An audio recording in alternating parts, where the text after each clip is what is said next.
तो हेलो दोस्तों, अब आप देख सकते हो कि ऑनलाइन एग्ज़ाम की जो गाइडलाइंस आई थी, अब वो थोड़ा आपको पढ़ने में टफ लग सकता है। तो मैं उसको बिल्कुल इजी वे में आपको करके बताऊंगा कि हर पॉइंट्स में क्या क्या आपको ध्यान रखना है, क्या क्या स्टूडेंट्स के लिए, क्या क्या टीचर के लिए, क्या क्या ऑनलाइन एग्ज़ाम के टाइम ध्यान रखना है, क्या क्या ऑफलाइन एग्ज़ाम के टाइम ध्यान रखना है, क्या क्या आंसर सीट को सबमिट करने से पहले ध्यान रखना है। सब कुछ मैं एक एक करके बताऊंगा इस वीडियो में। और ये सब मैं थोड़ी बिल्कुल सिंपल वे में बताऊंगा। गाइडलाइन जो आई थी उस पीडीएफ के हिसाब से नहीं, अपने ढंग से मैंने इसको बिल्कुल सिंपल करके बताया आपको। यहाँ पे आपको कोई भी कन्फ्यूजन नहीं होगी, देखना।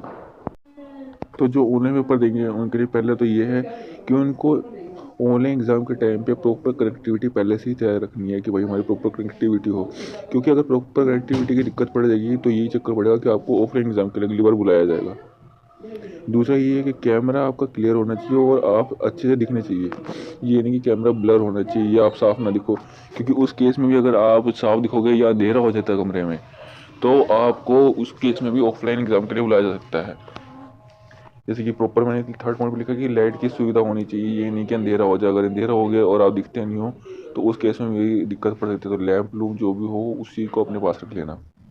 और दूसरा है कि पेन और बोतल लेके अपने पास बैठना, क्योंकि यह है कि एग्ज़ाम के टाइम पे आपको वैसे मना कर रखा है कि उठे ना, लेकिन बाकी तो बच्चे को पता ही है आपको क्या कर सकते हैं, तो उस पर तो मैं चर्चा नहीं करूँगा। लेकिन वैसे है कि पेन और बोतल सब कुछ जो है लेके बैठना है टोटल द एग्ज़ाम टाइम, बीच में उठना नहीं है। और फिफ्थ में मैंने यहाँ लिखा है कि भाई जो भी आप पीडीएफ बनाओगे, पीडीएफ बनाते हो सबसे पहले तो उस पीडीएफ में आपको रोल नंबर सिर्फ ऐड कर देनी है। उसके बाद आपको एक एक फ़ोटो अपने आंसर की लगाते हुए अटैच करते जानी है। जितने पेज में आंसर लिखा उतने ही पेज अटैच करने हैं। अगर कोई खाली पेज बचता है 36 पेज में से तो उसको अटैच नहीं करना है। या अगर कोई पेज आपने गलत हो गया, उस पर आंसर सही से नहीं लिखा गया या कोई गलत आंसर हो गया, आपने उस पेज को कांटा मार दिया, तो उस पेज को भी सबमिट करने की ज़रूरत नहीं है। जैसे कि फॉर एग्जांपल अगर एग्ज़ाम में आपके 12 पेज हैं और उसमें से आपका 11वां पेज गलत है, आप चाहो तो उसको अनसबमिट भी कर सकते हो, उसके छोड़ के बाकी पेज सबमिट करो। यानी बाकी 11 पेज आप सबमिट कर सकते हो और वो 11वें पेज आप छोड़ सकते हो। और ये 6 पॉइंट में ये है कि मेक श्योर करना है कि आप जिस भी आपका क्वेश्चन पेपर जिस भी ग्रुप में आएगा उस ग्रुप से आप ज्वाइन हो, चाहे वो ईमेल आईडी से आए या व्हाट्सएप ग्रुप के थ्रू आए, तो उसमें आप ज्वाइन हो। एक दिन पहले ही आप अपने टीचर से कंफर्म कर सकते हो कि एग्ज़ाम कौन से ग्रुप में होगा, और जिस ग्रुप में ज्वाइन हो उसी में क्वेश्चन पेपर आएगा या किसी और में आएगा। और ये 7 पॉइंट एक्स स्टूडेंट्स है, यानी जिन्होंने अपना बीएससी कंप्लीट कर लिया है लेकिन उनके किसी में री आ चुकी है, उसके कारण उनकी कंप्लीट नहीं है। तो उन स्टूडेंट के लिए ये गाइडलाइंस है कि उनको पहले तो एग्ज़ाम डायरेक्ट दे नहीं सकते। आपका अगर एडमिट कार्ड आया तो एडमिट कार्ड आपको कॉलेज लेके जाना है, या ऑनलाइन आप टीचर से कंसल्ट कर सकते हो कि आपको अपनी डिटेल ऑनलाइन एक बार या किसी भी गूगल फॉर्म के थ्रू आपको अपनी डिटेल सबमिट करवानी है अगेन। तो मैं यही पॉइंट एक और बार आपको समझा देता हूँ। 7 पॉइंट में है कि जो भी एक स्टूडेंट है, यानी जिन्होंने अपना पेपर कंप्लीट कर लिया है या उनकी लेकिन फिर भी किसी में री आ चुकी है, उनका कॉलेज तो निकल गया है लेकिन री आ चुकी है, तो उनको सबसे पहले क्या करना है कि एडमिट कार्ड जो भी आपका ऑनलाइन आया है उसको कॉलेज में ले जाना है, या आपको एक कोई भी टीचर है तो ऑनलाइन के थ्रू भी आप एक बार टीचर से बात कर लेना। उनको दोबारा अपनी डिटेल अपडेट करवा देनी है। जैसे कि आपको नेम बताना है, यूनिवर्सिटी रोल नंबर बताना है, कौन सी क्लास का पेपर देना है, कौन से सेमेस्टर का पेपर देना है, सब्जेक्ट किस सब्जेक्ट में रिपेयर आई है जिसका एग्ज़ाम देना है, किस मोड से एग्ज़ाम देना है, ऑनलाइन या ऑफलाइन। और आपको व्हाट्सएप ग्रुप का नंबर बताना है कि किस व्हाट्सएप ग्रुप में आप पेपर चाहते हो, और आपको अपनी ईमेल आईडी बता कि अगर किसी भी केस में आपको व्हाट्सएप ग्रुप में डिटेल नहीं आती है तो आपको उस ईमेल आईडी पे भी वो आपको क्वेश्चन पेपर सेंड कर सके। तो आपकी ये सब डिटेल लेने के बाद उस डिटेल को टीचर जो है कॉलेज वेबसाइट जो होगी या आपकी इंस्टीट्यूट की जो वेबसाइट है उस पर अपलोड कर दिया जाएगा। उसके लिए ये सब एक रजिस्ट्रेशन प्रोसेस है, जबकि और इस रजिस्ट्रेशन प्रोसेस के लिए ये आपकी 50 रुपये एक फिक्स कंडक्ट करवाई जाएगी, मतलब 50 रुपये आपसे लिए जाएंगे। और जो भी है फिर उसके बाद क्या कहेगी, रिजल्ट ब्रांच जो है वो एक एक्स स्टूडेंट की लिस्ट सेंड करेगी। उस लिस्ट में जो भी एक स्टूडेंट एग्ज़ाम देने वाले हैं उनका नाम होगा, उनकी डिटेल होगी, और वही स्टूडेंट फिर अपना एग्ज़ाम दे सकते हैं। और यहाँ पे 8 पॉइंट पे ये है कि आपको अगर क्वेश्चन पेपर टीचर ने प्रोवाइड किया है ऑनलाइन मोड में या ऑफलाइन मोड में जैसे भी, तो एक बार आपको चेक कर लेना कि आपको सही क्वेश्चन पेपर पकड़ाया गया है। जो आपको दिया गया है वो क्वेश्चन पेपर बिल्कुल एक्यूरेट है। एक बार उस पर आप देख सकते हो कि कौन से क्लास का है, कौन से सेमेस्टर है। पेपर कोड एक बार टीचर से कंफर्म कर सकते हो कि मैम यही पेपर है हमारा, और आपका जो है टाइम भी उस पेपर पे अलॉट होगा और पेपर कोड भी उसी पे अलॉट होगा। पेपर कोड वो होता है जो कि आपको क्वेश्चन पेपर में नया दिया जाता है, ये नहीं होता है कि जो आपको एडमिट कार्ड पे उस एग्ज़ाम के आगे जो कोड दिया होता है। तो पेपर कोड आपको क्वेश्चन पेपर पे ही मिलता है। अब जैसे इस क्वेश्चन पेपर में देख सकते हो आप 18676 ये पेपर कोड है, ये 116 ये एक पेपर कोड है, और इसी तरह से जो यहाँ पे 8503 है ये भी पेपर कोड ही है। और यहाँ पे 9th पॉइंट पे ये है कि टाइमिंग कितने घंटे की रहेगी वो, और क्या इंस्ट्रक्शन है, किस ढंग से आपको पेपर फॉलो करना है, किस ढंग से लिखना है, वो सारा आपको क्वेश्चन पेपर पे ही मेंशन कर दिया जाएगा।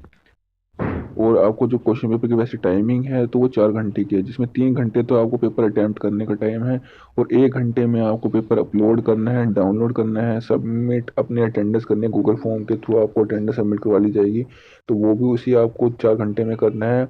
और जो आपको पेपर सबमिट करना है वो भी उसी टाइम के अंदर अंदर अपलोड करना है उनको।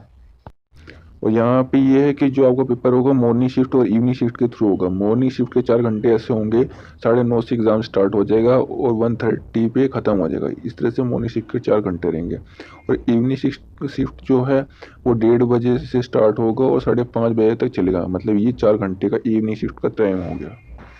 तो यहाँ पे 10th पॉइंट पे ये है कि जो स्टूडेंट को है वो क्वेश्चन पेपर इलेक्ट्रॉनिक मीडियम के थ्रू प्रोवाइड करवाया जाएगा। इलेक्ट्रॉनिक मीडियम कैसे हो सकता है, जैसे कोई व्हाट्सएप ग्रुप के थ्रू आपको क्वेश्चन पेपर दिया जाएगा, या कोई ईमेल आईडी जो आपने दी है उस पर आपको भेज दिया जाएगा, या मीट के थ्रू, मीट में जो कमेंट बॉक्स होता है उसमें आपको बता दिया जाएगा कि कमेंट बॉक्स में आपका क्वेश्चन पेपर आ चुका है, लिंक पे क्लिक करके डाउनलोड कर लो। या गूगल फॉर्म आपको प्रोवाइड करवाया जाएगा, उस गूगल फॉर्म के अंदर क्वेश्चन पेपर होगा तो वहाँ से आप क्वेश्चन पेपर देख सकते हो। या आपको मैसेज के थ्रू, जो नॉर्मल मैसेज है उसके थ्रू आपको क्वेश्चन पेपर बता दिया जाएगा कि भाई आपको यहाँ पे क्वेश्चन पेपर आ गया, आप यहाँ से देख सकते हो। बाकी अगर ऐसे भी नहीं आता है तो आपको ऑनलाइन केयू की साइट से आपको क्वेश्चन पेपर डाउनलोड कर लेना है। वैसे मेरे ख्याल से तो ऐसे आ जाएगा, लेकिन अगर आपको केवीके से डाउनलोड करना है तो मैं उस पर भी एक अच्छी वीडियो बना दूंगा जिस पे आपको मैं डीपली एक्सप्लेन कर दूंगा। अब दोस्तों थोड़ी चीज़ मैं एग्ज़ाम शीट से रिलेटेड चीज़ बता देता हूँ कि उससे आपको क्या क्या ध्यान रखना है, क्या क्या करना है। तो पहले तो जो आपको एग्ज़ाम शीट होगा वो आप या तो मार्केट से ख़रीद के ला सकते हो A4 साइज़ का, या आप कोई भी एक नोटबुक ले सकते हो, अपनी कॉपी ले सकते हो जो A4 साइज़ पेज की हो, या उससे थोड़ी कम हो तो भी चलेगा, लेकिन लगभग A4 साइज़ की होनी चाहिए। या फिर आपको मैं एक तरीका बता सकता हूँ कि भैया PDF बनाते हो उसमें भी A4 साइज़ का ऑप्शन होता है, वहाँ से A4 साइज़ सिलेक्ट कर सकते हो अंत में फ़ोटो खींच के अपनी कॉपी की, जहाँ पे भी आंसर लिखा है वो एक एक लाइन वाइज उसको आप लगा सकते हो। इसमें मैं थोड़ा डिटेल वीडियो डाल दूंगा कि भाई किस तरह से आपको ऑर्डर में लगाना है, कि क्या पहले पेज पे लिखना है, क्या क्या करना है, अगर आप अपनी नोटबुक में लिखना चाहते हो तो। अगर आंसर शीट खरीद के लाने के बजाय आप अपने नोटबुक में लिखना चाहते हो तो उससे रिलेटेड में मैं एक वीडियो बना दूंगा कि किस तरह से आपको लिखना है, लिख के दिखा दूंगा पूरा मैं सिस्टम्स में। और यहाँ पे पहला तो इसमें यहाँ पे पहले तो मैंने ये बता रख दिया आपको कि आपको जो पेज है वो A4 साइज़ का लेना है, A4 साइज़ का होना चाहिए। चाहे आप अपनी नोटबुक लो या आप मार्केट से जो एग्ज़ाम शीट मिलती है वो ले आओ आप, ठीक है। अगर अपनी नोटबुक लोगे तो वो नोटबुक भी आप दो तरह से ले सकते हो, एक तो ड्राइंग नोटबुक पेज ले सकते हो, ड्राइंग वाले पेज, लेकिन ड्राइंग वाले पेज को लेने की बजाय उस पर, क्योंकि अगर वो लोगे तो उस पर आपको ये चीज़ ध्यान रखना है कि आपको सीधी सीधी लाइन में लिखना है, ये नहीं टेढ़ी मेढ़ी ऊपर नीचे जा रही हो लिखते टाइम, क्योंकि अगर टेढ़ा मेढ़ा ज़्यादा जाएगा तो टीचर उस चीज़ पे नंबर काट सकते हैं। तो या तो उस पर, या ऐसी कोशिश करो कि उस पर लिखो ही ना, आप एक लाइन वाले पेज ले लो। दूसरा आपको ये ध्यान रखना है कि आप जो भी आंसर लिखोगे जितने पेपर में, तो सारों में लगभग सेम हैंड राइटिंग होनी चाहिए, वरना आपके मार्क्स पे असर पड़ेगा जब री एवेल्युएशन होगा या रीचेकिंग कर होगी किसी भी कारणवश। तीसरा आपको ये ध्यान रखना है कि आपको ज़्यादा से ज़्यादा 36 पेज इस्तेमाल करने हैं एग्ज़ाम में, और 36 पेज ज़्यादा से ज़्यादा आप अपलोड कर सकते हो, कम से कम तो आप कितने भी कर सकते हो, लेकिन ज़्यादा से ज़्यादा आप 36 पेज इस्तेमाल कर सकते हो। और एक उसमें एक्स्ट्रा 37 पेज वाला हो जाएगा, वो एडमिट कार्ड हो जाएगा। तो यानी जिस पेज पे आपने कुछ लिखा नहीं है या जिस पेज पे आपने गलत लिख दिया है और आप चाहते हो उसे नहीं सबमिट करना, तो उस पेज को आप सबमिट नहीं करो।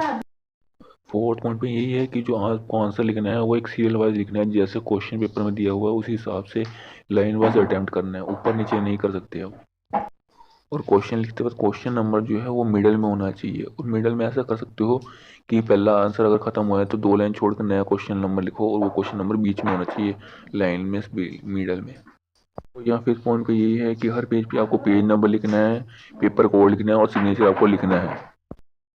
अब यहाँ पे 6 पॉइंट मैंने यही बताया है कि या तो आप मार्केट से जो एग्जामिनेशन पेज होते हैं वो ला सकते हो 36 पेज वाला, या आप कोई नोटबुक ले सकते हो उस पर अपना लिख सकते हो, लेकिन नोटबुक पे लिखोगे तो उसके लिए कुछ बातों का ध्यान रखना है, वो मैं आपको एक एक करके लिख के बता दूंगा। तो आपको फर्स्ट पेज पे लिखना है यूनिवर्सिटी रोल नंबर, लिखना है नंबर फॉर्मेट में। यूनिवर्सिटी रोल नंबर लिखना है अल्फ़ाबेटिक में। नंबर फॉर्मेट हो गया 2959 ऐसा कुछ के जो होगा, और अल्फ़ाबेट में हो गया जैसे कि इत 290 WO2NINE, इस तरह से। तो ये हो गया यूनिवर्सिटी रोल नंबर अल्फ़ाबेटिक में। उसके बाद आपको अपना नाम लिखना है, स्टूडेंट का नाम जो भी आपका नाम है। एक आपको लिखना है क्लास और सेमेस्टर, जैसे मैंने यहाँ पे लिखा BSc CS थर्ड, इसी तरह से आपको लिख देना है। नेम ऑफ पेपर लिखना है कि कौन सा पेपर आप दे रहे हो, और पेपर का कोड नहीं लिखने की जरूरत नहीं है, कोई भी एडमिट कार्ड आपको फर्स्ट पेज पे लगा देना है। और कोड ऑफ पेपर भी लिखना है, पेपर जो है क्वेश्चन पेपर पे ही मिलेगा, उसको भी आपको एक बॉक्स बना के उसमें लिख देना है फर्स्ट पेज पे। और जो ये पेपर कोड है वो एडमिट कार्ड पर जो लिखा होता है सब्जेक्ट के आगे, वो वाला कोड नहीं है, पेपर कोड क्वेश्चन पेपर में मिलता है अलग से। या ये देख सकते हो जो आपको PDF क्वेश्चन पेपर की सेंड की जाएगी, उसका जो नाम होगा PDF का, क्वेश्चन पेपर जो टीचर सेंड करेगा उस PDF का जो नाम होगा वो पेपर कोड ही होता है। तो यानी जो आपको PDF सेंड की गई है उसका जो नाम है वो पेपर कोड होता है, उस पेपर कोड को आप लिख सकते हो। जैसा कि मैंने पीछे भी पेपर कोड दिखाया है 116, इस तरह का वो मिलेगा। अगला पॉइंट ये लिख सकते हो कि टोटल नंबर ऑफ पेजेस कितने आपने लिखे at the end of paper, मतलब सबसे ज़्यादा आपने कितने पेज, लगभग कितने पेज अपने पेपर में इस्तेमाल किए हैं, बिना रोल नंबर स्लिप को छोड़ के, रोल नंबर से वाले पेज को काउंट करे बगैर आंसर लिखने के लिए आपने कितने पेज इस्तेमाल किए वो लिखना है आपको। अगला है date of exam of the paper, किस तारीख को आप पेपर दे रहे हो उसकी डेट भी लिखनी है। आगे आपको अंत में सिग्नेचर ऑफ द स्टूडेंट, अपना सिग्नेचर कर डालना है सबसे नीचे। ये सिग्नेचर तो आपको हर पेज पे करना है, हर पेज पे आपको सिग्नेचर रखना है, पेपर कोड रखना है और पेज नंबर लिखना है। फर्स्ट पेज पे भी पेपर पेज नंबर लिखना है, और पहला पेज पे पेज नंबर 1 आएगा, अगले पेज पे पेज नंबर 2 आएगा। पर आपको एक बात का ध्यान रखना है कि जो आप आंसर शीट है उस पर आपको जो इन्फॉर्मेशन मैंने ऊपर बताई है बस उतनी ही डालनी है, कोई फ़ोन नंबर, कोई ईमेल आईडी कुछ नहीं आपको ऐसा डालना है, क्योंकि अगर इससे डालेगा तो ये भी एक UMC क्रिएट कर सकता है आपके लिए। ये साफ साफ मेंशन किया गया है कि बस जो इन्फॉर्मेशन आपको ऊपर मैंने बताई है वही इन्फॉर्मेशन डालनी है हर पेज पे, और चीज़ पहले पेज पे जो बताई है वो पहले पेज पे डालनी है। बाकी फ़ोन नंबर, ईमेल आईडी, ऐसी कोई भी चीज़ एक्स्ट्रा चीज़ आपको बतानी नहीं है। और 7th पॉइंट तो बिल्कुल ही मेन है कि हर पेज पे आपको मतलब पेज नंबर, पेपर कोड और सिग्नेचर कम से कम एक बार तो लिखा हुआ होना चाहिए। और अगर किसी पेज पे आपने ये इनमें से एक भी चीज़ नहीं लिखी तो वो पेज आपको काउंट नहीं किया जाएगा, उस पेज को इग्नोर कर दिया जाएगा और बाकी पेपर आपका चेक किया जाएगा। तो आपको हर पेज पे ये तीनों चीज़ भी डालनी है, जो पेपर कोड, पेज नंबर और सिग्नेचर। अगर किसी पेज पर नहीं डाला तो वो पेज आपको काउंट नहीं किया जाएगा। और 8 पॉइंट पे नॉर्मली है कि जो मैंने ऊपर बताया कि भाई हर पेज पे आपको जो डिटेल बताइए वो लिखनी है, पहले पेज पे जो डिटेल बताइए वो लिखनी है, क्वेश्चन पेपर नंबर बीच में लिखना है, page number, paper code, signature हर पेज पे लिखना है। वो सारे आपको 4 घंटे के अंदर अंदर लिखने हैं, और एक PDF क्रिएट करके PDF में पहला पेज रोल नंबर शीट लगा के उसको आप जो है सबमिट कर सकते हो।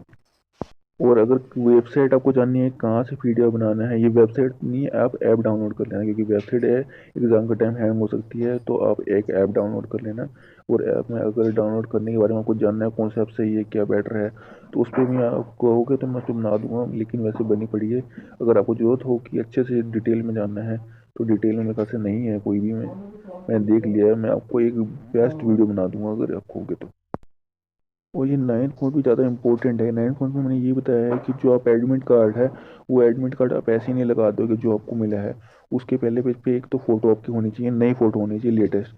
और दूसरा है कि एडमिट कार्ड पे एक सिग्नेचर का जगह होगी, वहाँ पे आपको सिग्नेचर या तो आप किसी ऑनलाइन सॉफ्टवेयर से कर सकते हो, या आपको उस पेपर का प्रिंट आउट निकाल के फिर सिग्नेचर करके उसकी फ़ोटो लेके रखनी है और उसको पहले पेज पे लगाना है। बिना सिग्नेचर किए, बिना फ़ोटो के आपका वो एडमिट कार्ड भी वैलिड नहीं है।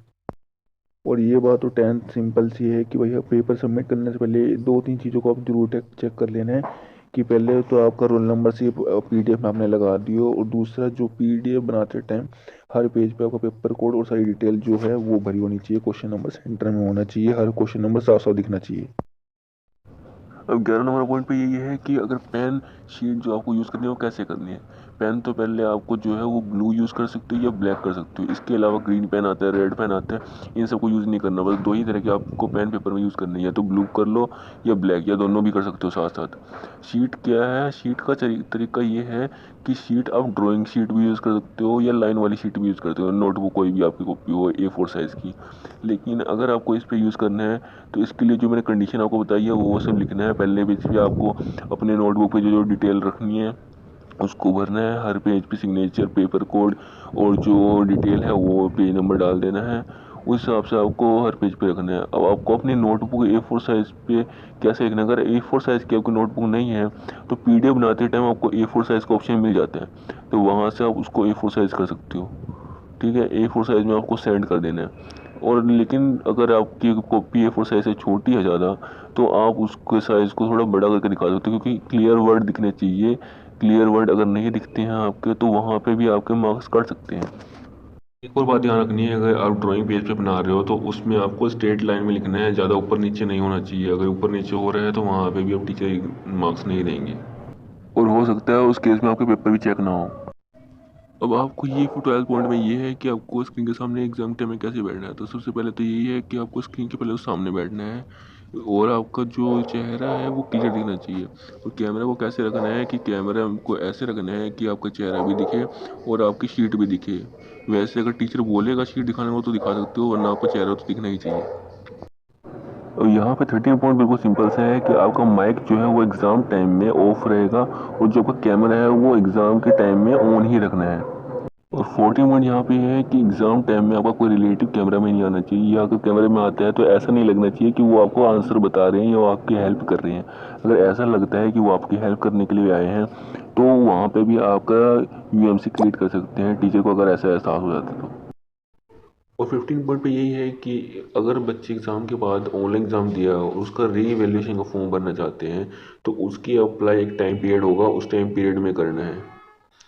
तो यहाँ पे ये है कि रीवैल्यूएशन के फॉर्म में ऑनलाइन या तो आपको क्वेश्चन पेपर चेक हो जाएगा, या आपसे हार्ड कॉपी भी मंगाई जा सकती है चेक करवाने के लिए। तो ये चीज़ तो कॉलेज टू कॉलेज डिपेंड करता है। तो ये आपको कॉलेज वाले ही, अगर वो आपकी हार्ड कॉपी चाहिए होगी तो कॉलेज वाले आपको बता देंगे कि हार्ड कॉपी आपकी मंगाई जानी है, आप हार्ड कॉपी अपने कॉलेज में ले आना। तो आज तो इतना ही है। आज की इन्फॉर्मेशन बस ऑनलाइन स्टूडेंट जो ऑनलाइन एग्ज़ाम देंगे उनके लिए थी, कि उनको किस तरह से बातों का ध्यान रखना है। अगली वीडियो में ऑफलाइन जो एग्ज़ाम देना पड़ेगा, क्योंकि कभी कभार हो जाता है ना कि बच्चों को ऑफलाइन एग्ज़ाम के लिए बुलाया जाता है कि ऑनलाइन में उनकी चीटिंग है किसी भी केस के कारण, तो उनको ऑफलाइन एग्ज़ाम देना पड़ जाता है। तो उनके लिए मैं अलग वीडियो बनाऊँगा। उस अब मैं आगे का सारा इसी वीडियो में बताता है, लेकिन मेरे को लगा नहीं इतनी लंबी वीडियो जाएगी, तो मैं इसलिए अब अगली वीडियो में ऑफलाइन में कैसे बच्चों को पेपर देना है, क्योंकि होता है कि टीचर ऑफलाइन में पेपर देने के लिए कुछ बच्चों को बुला लेते हैं, तो उनको तब कैसे अटेम्प्ट करना है उसका बताऊँगा।